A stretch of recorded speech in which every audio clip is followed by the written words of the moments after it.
Banking industry is a major sector of the economy that has achieved renewed focus after financial sector reforms and the entry of private sector banks.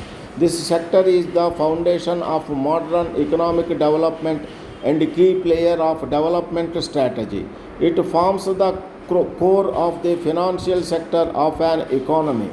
Through mobilization of resources and their better allocation, commercial banks play an important role in the development process of underdeveloped countries. Commercial banks improve the allocation of resources by lending money to priority sector of the economy. These banks provide a meeting ground for the savers and investors. Among various indicators of financial stability, banks' non-performing loan assumes critical importance since it reflects on the asset quality, credit risk, and efficiency in the allocation of resources to productive sectors. A common perspective is that the problem of banks' non-performing loans is attributed to political, economic, social, technological, legal, and environmental conditions. In present times, banking in India is fairly mature in terms of supply, product range, and reach. But reach in rural India still remains a challenge for the public sector and private sector banks. The Reserve Bank of India is mainly concerned with providing finance to weaker sections of society, development of priority sectors, and providing credit under differential rate of interest scheme. After reforms in banking sector, the entry of many private players has been permitted. Post liberalization demands public sector banks to compete with well diversified and resource rich private banks, and in providing good quality funded services and unique products to suit customers' need. Public sector banks have already sacrificed a lot of their profits for achievement of social objectives. Due to cutthroat competition and technology, the public sector banks are thinking to improve productivity and profitability, which is essential to survive in a globalized economy. The future of public sector banks would be based on their capability to continuously build good quality assets in an increasingly competitive environment and maintaining capital adequacy and stringent prudential norms. Consolidation and competition may be key factors impacting the nationalized banks in the future. Due to reforms, it has been felt that there is a need to increase in profits and also reduction in non-performing assets of banks. It is in this context the study has undertaken an empirical analysis for evaluating the non-performing loans of public sector banks and private sector banks with special reference to weaker sections. There are numerous empirical studies conducted on the issue of non-performing assets of commercial banks in India as well as abroad.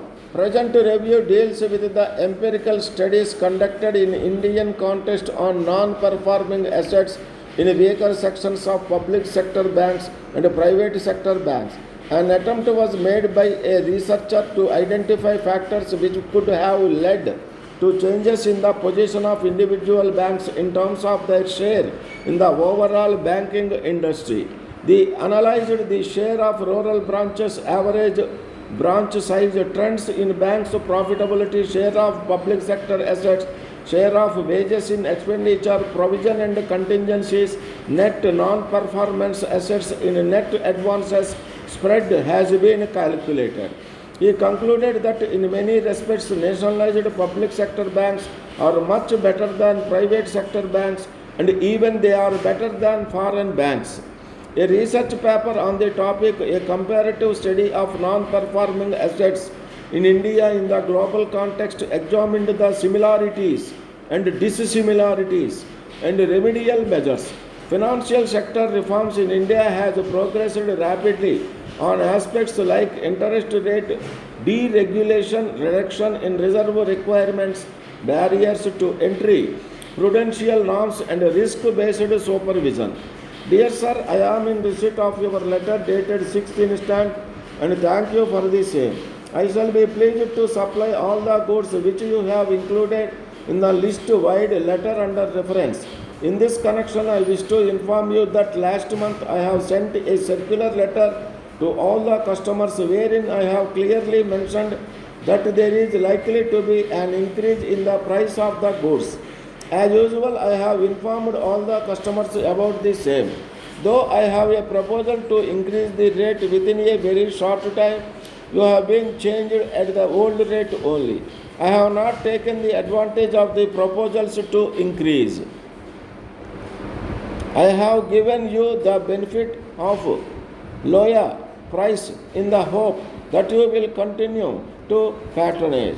However, I am greatly surprised to learn from your letter that you are not satisfied with the quality of some of our goods. You have not mentioned in detail about the defects, if any, found in them. If you will kindly let me know the same, I shall be pleased to set right them so that there will not be any room for complaint in future. As regards the defective goods sent to you, I am making necessary allowance in future invoices.